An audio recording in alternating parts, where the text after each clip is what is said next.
नमस्कार मित्रांनो, मराठी बोली या चॅनलमध्ये तुम्हा सगळ्यांचं स्वागत आहे. तर आज आपण आनंदी या मालिकेचा आजचा 30 जूनचा भाग खूपच धमाकेदार झालेला बघणार आहोत. कारण आजच्या भागामध्ये आता मालक साहेबांनी नीच विद्याधरला आनंदीच्या पायाशी कसं नाक घासायला लावलं ना, हे सगळं आपण बघणार आहोत. तर आजच्या भागामध्ये सुरुवातीलाच आता इथे धनश्री हॉस्पिटलमधनं घरी आलेली असते. आता सीमा डॉक्टरांनी तिला सांगितलेलं असतं की तू आई होऊ शकते, तू वांज नाही आहे धनश्री, पण प्रॉब्लेम तुझ्या नवऱ्यात आहे. आता मात्र हे सगळे क्षण तिला आठवत असतात. त्यामुळे धनश्रीला मात्र अगदी गरगरायल्यासारखं झालेलं असतं. आता धनश्री लगेच स्वतःशीच बडबड करतच म्हणू लागते, नाही, यांनी माझ्याशी जे केलं ना ते चुकीचं केलंय. आता तिला विद्याधर बरोबरचे पाठीमागचे काही क्षण आठवतात. विद्याधरने तिला खूप वेळा हाणलेलं असतं, मारलेलं असतं. तू वांज आहे, या निंबाळकरांच्या घरात तू वारस देऊ शकत नाही, असे आता खूप तिला हिणवलेलं असतं. हे सगळे काही क्षण तिला आठवत असतात. त्यामुळे आता धनश्रीला मात्र खूप वाईट वाटतं. तेव्हा लगेच धनश्री म्हणू लागते, नाही, मी वांज नाहीये, मी वांज नाहीये, असे म्हणताच आता धनश्रीला चक्कर आल्यासारखं वाटतं आणि ती धडकन लगेच खाली पडते. तेवढ्यात लगेच आता किचनमधनं सुनीताताई आणि आनंदी धावतच येतात. आता लगेच आनंदी म्हणू लागते, कोण आहे, कोण रडतंय तिकडे. तेव्हा सुनीताताई म्हणू लागतात, आनंदीताई, धनश्रीताई खाली पडल्यात. तेव्हा लगेच आनंदी आता पटकन धनश्रीला उठवते. सुनीताताई, पटकन पाणी घेऊन या. आता लगेच सुनीता किचनमधनं पाण्याचा ग्लास घेऊन येते.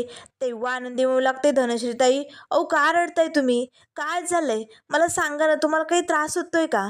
तेव्हा लगेच आता ही धनश्री आनंदीचा हात बाजूला ढकलते. ए आनंदी, माझ्यापासनं दूर हो, मला तुझ्याकडनं काय बी नकोय, दूर हो माझ्यापासनं. तेव्हा आनंदी म्हणू लागते, धनश्रीताई, हे बघा, रागराग करू नका हो, तुम्हाला काही होतंय का, अशा का पडला तुम्ही, काय झालंय, काही सांगाल का, हे घ्या बरं पाणी प्या. पण धनश्री आता तो ग्लासही बाजूला ढकलते. सांगितलं ना, मला तुझ्याकडनं कुठलीही मदत नकोय, तू निघ इकडनं. तेवढ्यात लगेच आता वरनातही शिल्पा खाली दिसते. आता लगेच शिल्पा म्हणू लागते, धनश्री, काय चालू इकडे, ए आनंदी हो बाजूला. धनश्री, तू अशी खाली का बसली, उठ बरं पटकन. आता लगेच धनश्री उठते आणि आता रडतच म्हणू लागते, ताई. तेव्हा शिल्पा म्हणू लागते, धनश्री काय झालंय. त्याच वेळेस धनश्री पटकन आता शिल्पाच्या मिठीत जाते आणि जोरजोरात रडू लागते. आनंदी, सुनीताताई सगळ्यांना जरा विचित्रच वाटतं, नेमकं झालंय तरी काय. त्याच वेळेस आता शिल्पा तिला सोफ्यावरती बसवते. हे बघ धनश्री, काय झालंय मला व्यवस्थितपणे नीट सांगशील का, विद्याधर काही बोललाय का, काय झालंय. त्यावर धनश्री म्हणू लागते, ताई, अहो हे असे का वागले, हे जे काय वागलेत ना ते चुकीचं वागले, मला हे अजिबात पटलेलं नाहीये. तेव्हा लगेच आता शिल्पा म्हणू लागते, झालंय काय ते सांगशील का, काय केलंय विद्याधरने. तेव्हा लगेच आता धनश्री म्हणू लागते, मी आत्ताच डॉक्टरांकडनं आले आणि मला यांच्याबद्दल मोठं सत्य सांगितलंय डॉक्टरांनी. खरं तर ताई, आजवर यांनी मला वांज म्हणून खूप हिणवलं, खूप त्रास दिला, पण खरं सत्य ते नाही आहे ताई. माझ्यात प्रॉब्लेम नाही आहे, मी आई होऊ शकते, पण प्रॉब्लेम यांच्यात आहे. डॉक्टरांनी सांगितलं की यांनी 2 वर्षापूर्वीच त्यांची फर्टिलिटी टेस्ट केली होती आणि त्यात हे कधीही बाप होऊ शकत नाही, हे सगळं सत्य आलंय समोर. हे यांना माहीत असून बी यांनी सतत मला दोष दिला, मला हिणवलं. या सगळ्यामुळे मी स्वतःला अपराधी मानत गेले आणि अगदी माझं मन खचत गेलं ताई. का असं वागले हे सांगा ना ताई. जर यांनी मला स्वतःहून सांगितलं असतं की त्यांच्यात प्रॉब्लेम आहे, माझ्यात नाही, पण सगळ्या जगासमोर तू सांग की तू वांज आहे, तरी मी स्वीकारलं असतं. मी यांच्यावरती तेवढंच प्रेम केलं असतं आणि सगळ्या जगाला सांगितलं असतं, मी वांज आहे, मी आई होऊ शकत नाही, पण हे असे का वागले ताई सांगा ना. त्याच वेळेस आता वर्ण विद्याधर येतो. आता मात्र विद्याधरने धनश्रीचं हे समद बोलणं ऐकलेलं असतं. विद्याधर लय भडकतो. हातात अगदी कमरेचा बेल्ट घेऊनच विद्याधर खाली आलेला असतो. जोरदार दिशी तो बेल्ट आता तो खाली आपटवतो. धने, धने, तुझी एवढी हिंमत, तू माझ्यावर आरोप लावायली, मी कधी बी बाप होऊ शकत नाही असं म्हणताने तुझी जीभ झडली नाही का धने. आता तुझी जीभ पाडूनच टाकतो मी, थांब. सोडणार नाही धनी मी आता. तेव्हा लगेच धनश्री म्हणू लागते, अहो अहो मी फक्त ताईंना सांगत होते, हे बघा असं काय बी नाही आहे. त्यावर लगेच आता विद्याधर म्हणू लागतो, बास धने आता लय ऐकून घेतलं. या विद्याधर निंबाळकरवरती संशय घेते तू, माझ्यावरती आरोप लावते. हा विद्याधर निंबाळकर काय चीज आहे ना हे तुला अजून माहिती नाही आहे. आता तुझी ही जीभ जाडणार. तू पुन्हा आहे ना हे बोलू शकत नाही धने. असे म्हणताच आता विद्याधर त्या बेल्टने धनश्रीला मारू लागतो. आता शिल्पामध्ये पडते. विद्याधर थांब, काय करतोस तू, थांब विद्याधर. त्यावर लगेच विद्याधर म्हणू लागतो, ताई आम्हा दोघांमध्ये पडू नको हं. आज मी हिला सोडणार नाहीये, हिची चामडीच चालून काढतो. असे म्हणत आता विद्याधर लगेच ताईला बाजूला ढकलतो आणि धनश्री पाठीमागे जोरजोरात आता तिच्या अंगावरती वार करू लागतो. त्याच वेळेस आता आनंदीमध्ये येते आणि पटकन विद्याधरचा हात पकडते. आता विद्याधर आनंदीला ढकलून बाजूला लोटून देतो. आनंदी धपकन खाली पडते. तेव्हा लगेच सुनीताताई पटकन आनंदीला उठवतात. त्याच वेळेस आता खाली माई बापूही आलेले असतात. माई बापू लगेच आता विद्याधरला म्हणू लागतात, विद्याधर काय वेडेपणात चाललाय, अरे का मारतोयस तिला. धनश्री आता जोरजोरात घरात पळत असते. तेव्हा लगेच आता शिल्पा म्हणू लागते, विद्याधर थांब. पण आता विद्याधर कुणाचं ऐकायला तयार नसतो. तेव्हा बापू म्हणू लागतात, विद्याधर तिला मारू नको, थांब. त्यावर लगेच आता विद्याधर म्हणू लागतो, बास आम्हा दोघांमध्ये कोण बी पडायची गरज नाहीये बापू, वा बाजूला. आज मी हिला सोडणार नाही, चांगली चामडी लाल होईपर्यंत हिला हाणणार. असे म्हणताच आता विद्याधर पुन्हा बेलचा वार आता धनश्रीवरती करणार. तेच पाठीमागनं मालक साहेब येतात आणि पटकन लगेच तो बेल्ट पकडतात. आता लगेच विद्याधर पाठीमागे वळून बघतो, दादा तू आमच्या दोघांमध्ये पडू नको हा. त्याच वेळेस मालक साहेब लगेच आता जोरदार दिशी विद्याधरच्या कानाखाली जाळ काढतात. आता विद्याधर धपकन खाली पडतो. तेव्हा लगेच आता मालक साहेब म्हणू लागतात, एक गोष्ट कान उघडे ठेवून ऐक, पुन्हा धनश्रीवरती हात उचलायचा नाही. निंबाळकरांच्या घराला लागलेला कलंक या तू, एवढं लक्षात ठेव. अरे निंबाळकरांच्या घरातल्या स्त्रीवरती हात उचलताना तुला लाज नाही वाटली? असं कसं वागू शकतोस तू? हे समजा काय चालू आहे, नेमकं झालंय काय विद्याधर, लवकर सांगा.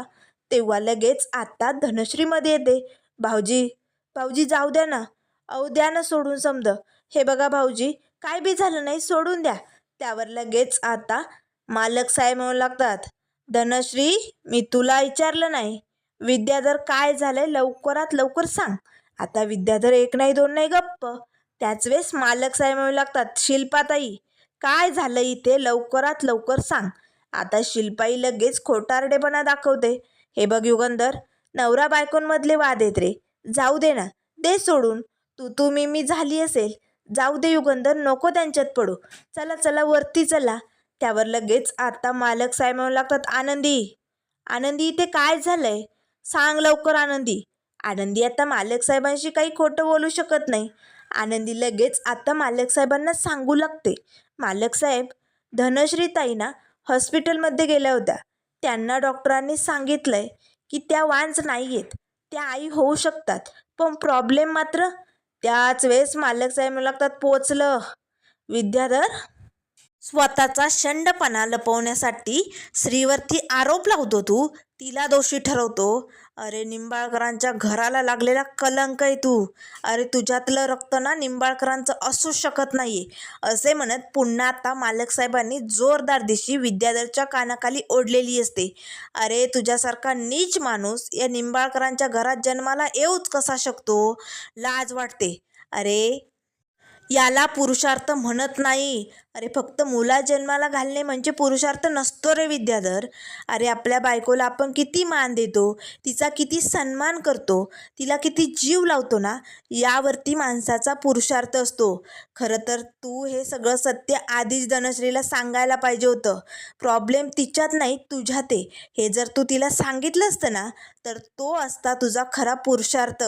उगच मर्दांगी दाखवायची म्हणून स्त्रीवरती आरोप करतो, तिला दोषी ठरवतो. त्यामुळे विद्याधर आता हा तुझा नीचपणा थांबव, नाहीतर हा युगंधर काय टोकाचं पाऊल उचलेल ना, सांगताच येणार नाही. आता मात्र विद्याधरला खूपच राग येतो. तेव्हा लगेच आता तो आनंदीकडे बघतो आणि हसतच म्हणू लागतो, वा आनंदी, वा आता मी मोकळा झालो आनंदी. असे म्हणताच आता विद्याधर लगेच आनंदीकडे येतो. आनंदी जवळ तो येणार तेच पाठीमागनं मालक साहेब आता या विद्याधरच्या कमरात लाथच घालतात. धपकन विद्याधर आता आनंदीच्या पायाजवळ खाली पडतो. अगदी त्याचं नाकच रगडलेलं असतं.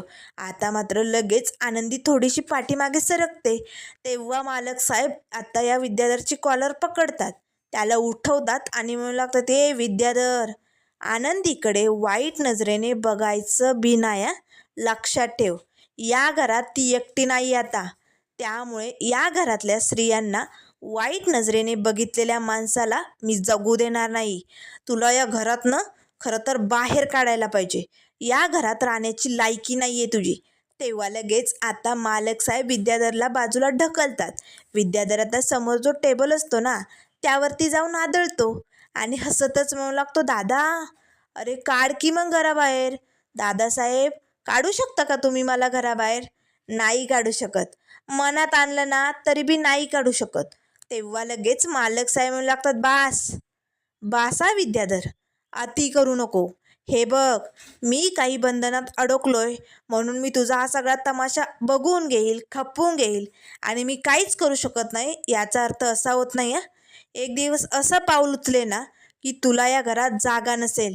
त्यामुळे विद्याधर, हा तमाशा थांबव आणि जे पुरुषार्थाचं नाटक चालवलंय ना ते बंद कर. चल निघ इकडनं.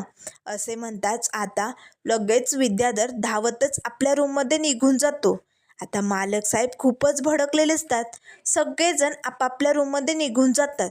विद्याधर इकडे वरती रूममध्ये आलेला असतो. तो आता रागाने अगदी लाल झालेला असतो. आता मात्र त्याच्याबद्दलचं सत्य समद्यांना कळालंय, त्यामुळे त्याला खूप राग येतो. लगेच आता आपल्या दारूची बॉटल हातात घेताच विद्याधरने ढसाढस प्यायला सुरुवात केलेली असते. त्याच्या पाठोपाठ धावतच आता ही धनश्री रूममध्ये येते.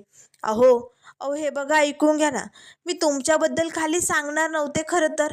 त्याच वेळेस विद्याधर म्हणू लागतो, तुझी हिंमत कशी झाली माझ्या रूममध्ये येण्याची? निघ इकडनं, लगेच निघ इकडनं. असे म्हणत आता विद्याधर धनश्रीला रूमच्या बाहेर ढकलून देतो आणि रूमचा दरवाजा बंद करतो. आता हा विद्याधर खूपच चवताळलेला असतो. तेव्हा लगेच आता तो मनाशीच म्हणू लागतो, बास आनंदी, आनंदी आता अति झाला.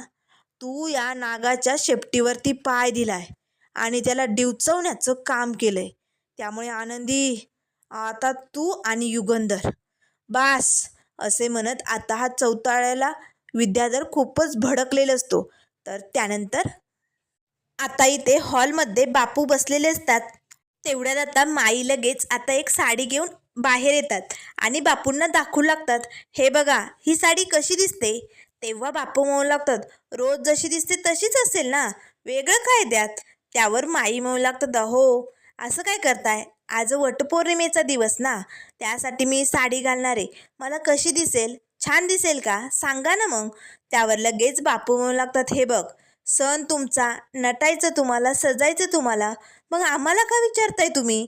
त्यावर माई म्हणू लागतात, अहो नटणं सजणं जरी आमचं काम असलं ना तरी बघणारे डोळे तुमचे असतात ना, मग तुम्हाला नाही विचारायचं तर कुणाला विचारणार. त्यावर बापू म्हणू लागतात, ठीक दिसेल. तेव्हा लगेच आता माई म्हणू लागतात, काय. त्यावर बापू म्हणू लागतात, नाही म्हणजे खूप छान दिसेल असं म्हणायचंय मला. तेवढ्यात आता लगेच वर्ण रूममधनं या शिल्पाचा जोरजोरात आवाज येऊ लागतो. ती दत्तू काकांना ओरडत असते. ओरडतच आता शिल्पा खाली येते. दत्तू काका, तुमची हिंमत कशी झाली, माझ्या रूममध्ये ही गुलाबाची लाल फुलं आलीच कुठनं, तुम्हाला माहिती आहे ना मला गुलाबाची फुलं आवडत नाही. तेव्हा दत्तू काका म्हणू लागतात, सॉरी सॉरी शिल्पाताई, चुकून माझ्या लक्षात राहिलं नाही. त्यावर लगेच आता शिल्पा म्हणू लागते, निघा मग, लगेच ती फुलं उचला आणि बाहेर फेका, नाहीतर मी तुम्हाला या घरातनं बाहेर फेके ना. त्यावर लगेच दत्तू काका आता धावतच शिल्पाताईच्या रूमकडे जातात. त्याच वेळेस आता बापू म्हणू लागतात, शिल्पा, शिल्पा अगं शांत हो, अगं किती आरडाओरडा करशील, हे बघ एवढी चिडचिड करू नको, मन प्रसन्न ठेव शिल्पा, अगं आज वटपौर्णिमेचा दिवस आहे, घरात सण आहे. त्यावर लगेच शिल्पा म्हणू लागते, बापू आजच्या दिवशी माझी एवढी चिडचिड का होते हे सगळं तुम्हाला माहिती आहे, कारण बापू ज्या माणसासाठी, त्याच्या सुखासाठी, त्याच्या दीर्घ आयुष्यासाठी मी उपवास तापस केले, व्रत वैकल्य केले, त्या माणसाने काय केलं? एका क्षणात मला धोका दिला, मला फसवलं आणि दुसऱ्या बाईबरोबर संसार सुरू केला. म्हणून मला या दिवसाचा खूप राग येतो बापू. माझी ना चिडचिड होते. आजचा दिवस ना मला काहीच सुधरत नाही. तेव्हा लगेच माई म्हणू लागतात, शांत हो शिल्पा, सगळं काही ठीक होईल. तेव्हा लगेच आता शिल्पा समिधाच्या फोटोकडे बघते. खरं तर माई बापू, जेव्हा समिधा या घरात होती ना, तेव्हा वटपौर्णिमेचा दिवस म्हणजे अगदी दिवाळी सण असायचा. खरंच खूप झगमग, खूप तामझाम असायचा. पण जेव्हापासनं समिधा गेली आणि माझ्या संसाराची राख रांगोळी झाली ना, तेव्हापासनं हा दिवस मला अजिबात आवडत नाही. म्हणून माझी अशी चिडचिड होते. असे म्हणताच या शिल्पाच्या डोळ्यात पाणी आलेलं असतं. तेवढ्यात मालक साहेब येतात. ताई, त्याचे शिल्पा लगेच पाठीमागे वळते. काय झालं युगंधर, तू निघालास का? तेव्हा मालक साहेब म्हणू लागतात, ताई, धनश्री कुठे? तू तिच्याशी बोललीस का? हे बघ, धनश्रीला सांग, तू विद्याधरला डिवोर्स देऊन टाक. लगेच पेपर करायला टाकूया आपण. त्यावर लगेच समद्यांना धक्का बसतो. बापू म्हणू लागतात, युगंधर, अरे काय बोलतोयस तू? तेव्हा लगेच आता मालक साहेब म्हणू लागतात, अगदी बरोबर बोलतोय. ज्या माणसाला स्त्रियांची किंमत नाही, धनश्रीच्या अस्तित्वाची जाणीव नाही, त्या माणसाबरोबर राहून तिचा फायदाच काय आहे? या असल्या नीच माणसाला डिवोर्स देण्यातच तिची भलाई आहे. त्यामुळे ताई, तू तिच्याशी बोलून घे. तिला लवकरात लवकर पेपरवरती सही करायला भाग पाड. त्यावर लगेच आता शिल्पा म्हणू लागते, युगंधर, तू जेवढं धनश्रीला ओळखतो ना, त्याच्यापेक्षा कित्येक पटीने मी तिला ओळखते. काय बी झालं तरी आपला निर्णय ती स्वीकारणार नाही. कारण वेड्यासारखं प्रेम करते विद्याधरवरती. नाही नाही नाही, हे शक्यच नाही आहे. तेव्हा मालक साहेब म्हणू लागतात, का पण? तो नीच माणूस कसा वागतो? त्याला तिच्या प्रेमाची, अस्तित्वाची जाणीवच नाही आहे. मग का सहन करायचं धनश्रीने हे सगळं? आणि हे बघ, मी या घरात झालेल्या स्त्रीचा अपमान बघू शकत नाही आहे. निंबाळकरांच्या घरात स्त्रियांना जनावरांची वागणूक दिलेली मी खपवून घेणार नाही. त्यामुळे डिवोर्स हाच योग्य निर्णय असेल. त्यावर लगेच शिल्पा म्हणू लागते, युगंधर, धनश्री कशी मुलगी माहिती? अरे, एका वेळेस त्या विद्याधरने तिला धक्के बुक्के मारून, लाथा मारून घराबाहेर जरी काढलं ना, तरी ती म्हणेल, अहो, तुमच्या हातापायांना लागलं तर नाही ना? अशी पोरगी. तिचं ना काय चालू ना, तिचं तिलाच कळत नाही. त्यामुळे आपण या सगळ्यात पडूच नाही. तेवढ्यात लगेच आता आनंदी आणि सुनीताताई येतात. त्याच वेळेस मालक साहेबांचं लक्ष आनंदीकडे जातं. आता मालक साहेब लगेच आनंदीला म्हणू लागतात, आनंदी थांब, हे काय घातलेस तू? मी तुला सकाळी साडी दिली होती, ती तर वेगळीच आहे ना, मग ही साडी का घातली तू? तेव्हा लगेच आता आनंदी म्हणू लागते, मालक साहेब, आज वटपौर्णिमा आहे ना, म्हणून मला ती साडी वटपौर्णिमेच्या व्रतासाठी ठेवायची. म्हणून मी ती नंतर घालणार आहे पूजेसाठी. आता लगेच शिल्पा म्हणू लागते, तुला सांगितलेलं कळत नाही? या घरात तुला निंबाळकरांची सून म्हणून, युगंधरची बायको म्हणून हे सगळं करायची गरज नाही आहे. तुला पूजा व्रत करायची गरज नाही आहे. कळत नाही एकदा सांगितलेलं का? तुला स्वतःचीच टिमकी मिरवायची सवय लागली या घरात? सांग ना. त्यावर लगेच आता आनंदी म्हणू लागते, शिल्पाताई, तसं नाही आहे. लग्नानंतर माझा पहिला सण आहे ना, मग या घरात माझा पहिला सण. त्याच वेळेस मालक साहेब म्हणू लागतात, बास आनंदी, मी तुला पहिल्याच दिवशी या घरात आल्यानंतर सांगितलंय, माझ्या मनात माझ्या समिधाचं स्थान आहे. तिची जागा, तिचा हक्क कोण बी घेऊ शकत नाही. त्यामुळे मी तुला बायकोचा दर्जा कधीही देऊ शकत नाही. म्हणून आनंदी, तुला हे व्रत वैकल्य करायची गरज नाही आहे. आज घरात पूजा व्रत असं काहीही करू नको आनंदी. तेव्हा आनंदी म्हणू लागते, पण मालक साहेब. तेव्हा मालक साहेब म्हणू लागतात, बास, या जन्मात काय, पुढच्या 7 जन्मात सुद्धा माझ्या बायकोची जागा कोण बी घेऊ शकत नाही. त्यामुळे आनंदी, तुला हे सगळं करायची गरज नाही. असे म्हणत मालक साहेब लगेच तिकडनं निघून जातात. आनंदीला मात्र खूप वाईट वाटतं. तेव्हा लगेच आनंदी म्हणू लागते, माई बापू, ओ बघा ना, मालक साहेब असे का बोलून गेले? हे बघा माई बापू, माझा पहिला सण आहे या घरात. मालक साहेब जरी मला बायको मानत नसले, तरी मी तर त्यांनाच माझा पती मानते ना. मग एका पत्नीचं कर्तव्य मी का पार पडू शकत नाही? सांगा ना, मला का कोणी रोखू शकतं हे सगळं करण्यापासनं? त्यावर लगेच आता शिल्पा म्हणू लागते, झालं पत्नी पुराण झालं का? हे बघ आनंदी, युगंधरने स्वतःच्या तोंडाने तुला सांगितलं ना, तुला या घरात निंबाळकरांची सून किंवा युगंधरची बायको म्हणून कुठलाही हक्क नाही आहे. त्यामुळे तुला सती सावित्री बनून हे वटपौर्णिमेचं व्रत करायची गरज नाही आहे. आणि माझ्या भावाच्या सुखासाठी तर अजिबातच नाही, कारण मी माझ्या भावाच्या सुखासाठी कडक गुरुवारचे उपवास करते. त्यामुळे तू टेन्शन घेऊ नको. आणि तसंही मुलांच्या नजरेत तू या घरातली नोकर आहे आणि म्हणून नोकरासारखंच राहायचं. कसं आहे ना, नोकरांची लायकी काय असते ना आनंदी, हे तुला चांगलंच माहिती. त्यामुळे उगाच नोकरांनी आपली लायकी सोडून मालकीण व्हायचा प्रयत्न करायचा नाही. कान उघडे ठेवून ऐक, शेवटी नोकराने नोकराच्या लायकीतच राहायचं. असे म्हणताच आता लगेच शिल्पा तिकडनं निघून जाते. त्याच वेळेस आनंदी मनाशीच म्हणू लागते, मालक साहेब, तुम्ही कितीही नकार द्या, तुम्ही जरी मला बायको मानत नसला ना, तरी मी तुम्हाला माझ्या 7 जन्मासाठीचा माझा पती मानलंय. त्यामुळे मालक साहेब, तुम्ही माझ्यापासनं माझ्या हा व्रताचा हक्क नाही हिरावून घेऊ शकत. मी हे व्रत करणार असं आनंदीने ठरवलेलं असतं.